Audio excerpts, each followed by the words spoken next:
The lights of Manhattan glittered like stars on Earth that night, but inside the theater, silence reigned. The audience held its breath as the curtains parted, revealing a lone figure standing center stage, her back straight, her arms trembling slightly and her eyes burning with the kind of fire only those who've been broken and rebuilt possess. It was Kasia Moreau, once hailed as the Pearl of the Bolshoi, now branded a disgrace after a scandal she didn't cause. The same critics who once praised her grace had called her finished. The same dancers who copied her every move now whispered behind her back. And yet, here she was, ready to prove that greatness doesn't fade.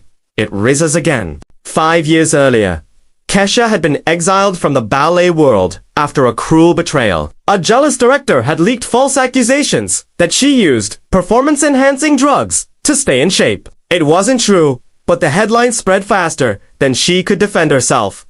Her sponsorships vanished. The company dropped her. And overnight, the world that once worshipped her turned its back. The pain was unbearable. 4 months.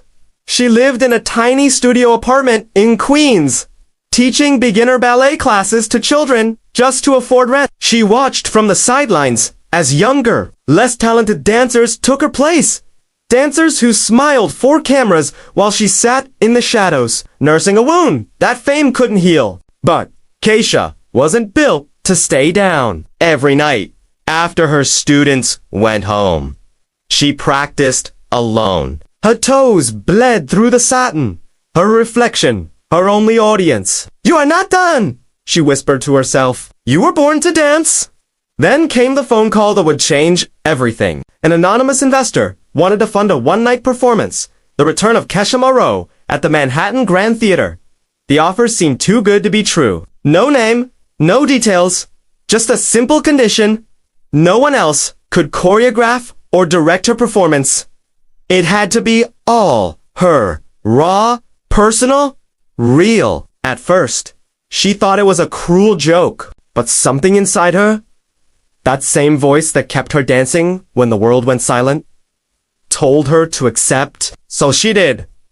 Now, as the music began, Kasia took a deep breath. The first note echoed through the hall. Her body moved not like a dancer returning, but like a spirit breaking free. Every movement carried years of pain, loss, defiance, and hope.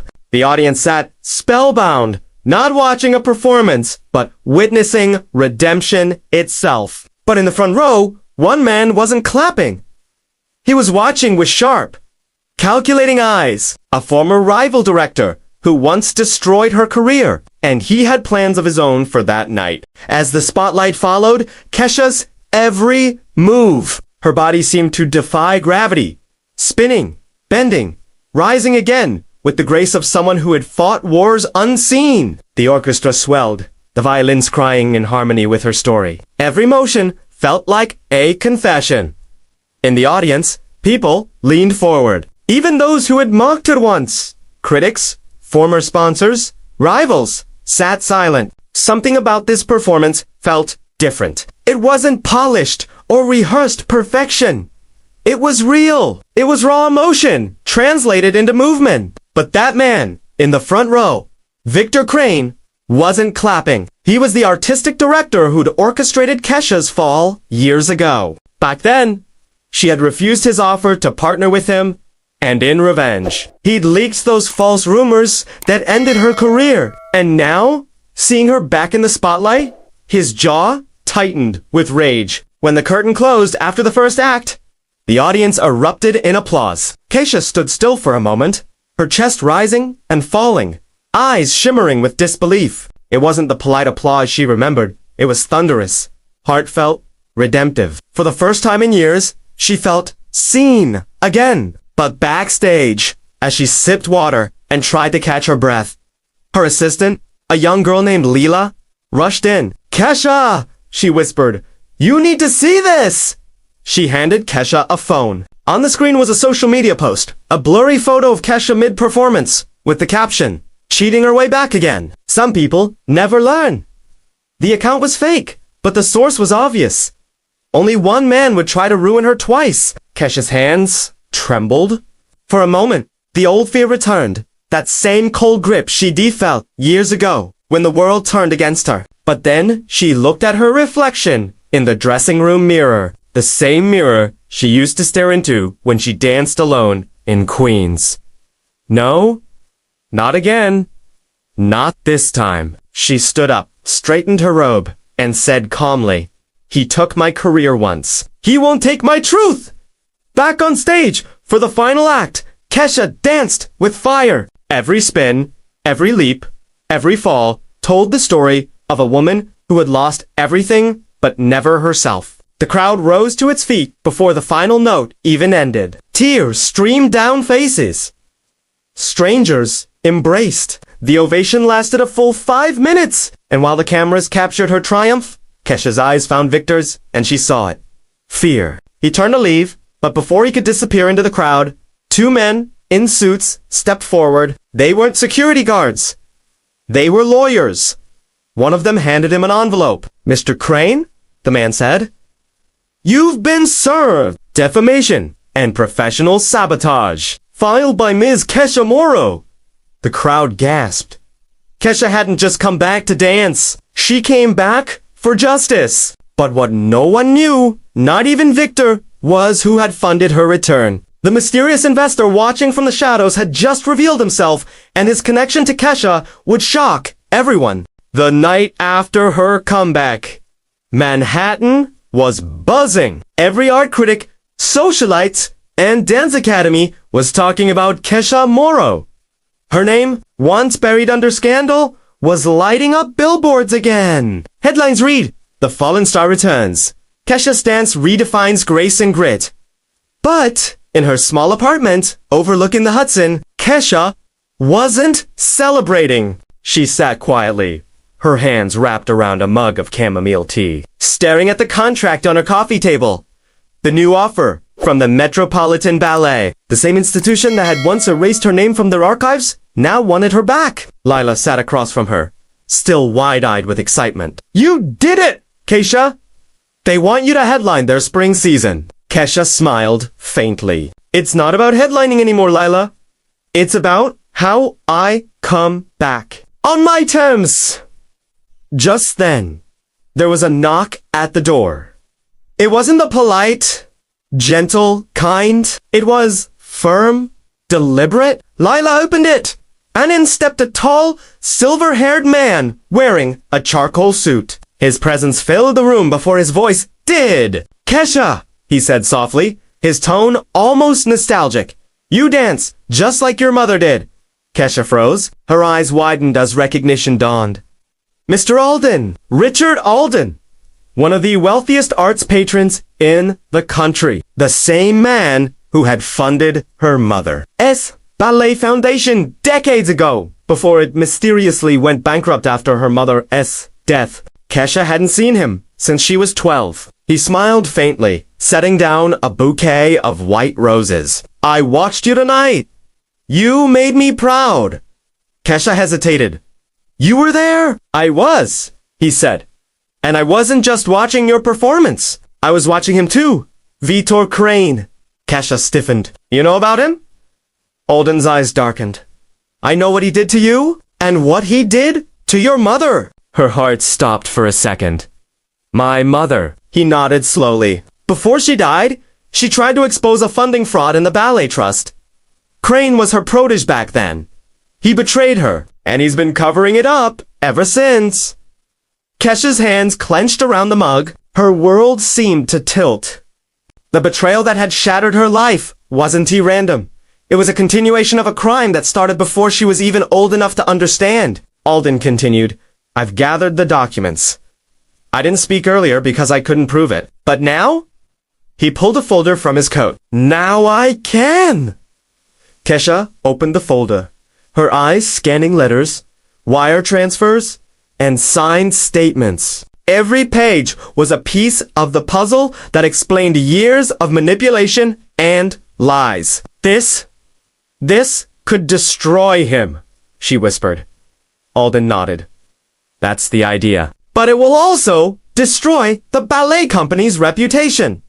Are you ready for that? Kesha looked out at the city lights. Her mother's face flashed in her mind, smiling, twirling, always saying, truth before glory, always. Finally, she looked up and said, then let it burn, and let's rebuild it from the ashes.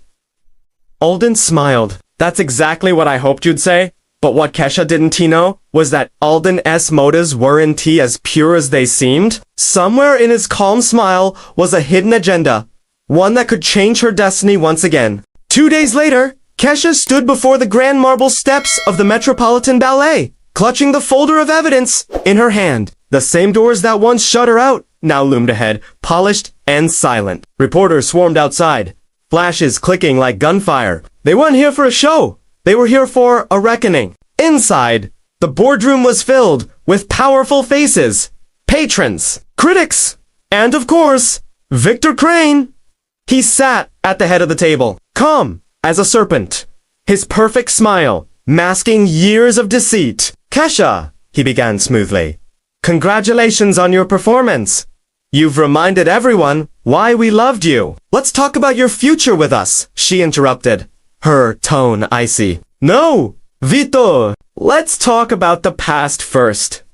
The room went silent. She placed the folder on the table and opened it. You framed me 5 years ago, leaked false stories, and ended my career. But it didn't start with me, did it? It started with my mother. Victor's smile faltered. You stole from the Ballet Trust, she continued, voice rising. You forged grants, redirected funds. And when my mother found out, you let her reputation collapse to protect yourself. And when history started repeating, you did it again. To me. Murmurs rippled across the table. Alden stood by the window, watching Victor with a knowing smirk. Victor's jaw tightened. This is absurd. You're accusing me with baseless. Kesha cut him off by sliding the final document across the table. Baseless? That's your signature on the wire transfer to the Cayman account. The same one connected to the Ballet Trust funds. You didn't even bother changing your alias. The board members leaned forward. A few whispered to each other. Crane's face drained of color. This is a setup, he hissed, turning toward Alden. You've been planning this? Alden's voice was cool. Planning. No! Correcting! Crane slammed his fists on the table. You think you're the hero! Richard, you funded her mother's investigation because you wanted her foundation under your name. When she refused, you cut her off. You made her desperate. The words hit Kesha like ice water. She turned to Alden, her eyes wide. Is that true? Alden didn't flinch. She was stubborn. I wanted to protect her legacy by owning it. Kesha snapped. You both ruined her? Just for control. The room felt smaller now. The two men glared at each other, and Kesha realized she was in T standing between good and evil. She was standing between two men who had used her mother's memory for power. She gathered the papers, her voice steady. You both deserve the truth to destroy you. And it will. But I won't let either of you define a story anymore. She walked out as the board erupted in chaos, shouting, papers flying, security rushing in. Cameras outside caught her exit poised, calm, and defiant. That night, a video appeared on Kesha's social media. It wasn't a performance. It was a confession. She revealed the corruption, the betrayal, and the truth behind her mother's fall. She ended with one line that the world wouldn't forget. They tried to write my ending twice. Once through my mother. Once through me. But this time, I'm the one holding the pen. Within hours, the video went viral. Victor Crane was suspended. Alden's foundation faced an audit. And Kesha Moreau became not just a dancer, but a symbol of resilience. A month later, she stood in a modest studio surrounded by young dancers, girls who reminded her of who she once was. She watched them twirl, stumble, laugh. Hope filled the air again. Lila smiled beside her. So, what's next, boss? Kesha looked out the window, sunlight catching the edge of her hair. We start our own school. A place where art belongs to the artists, not the men who fund it. She turned back to the mirror-lined room, her reflection now steady and unafraid. And this time, she said softly, we dance for truth.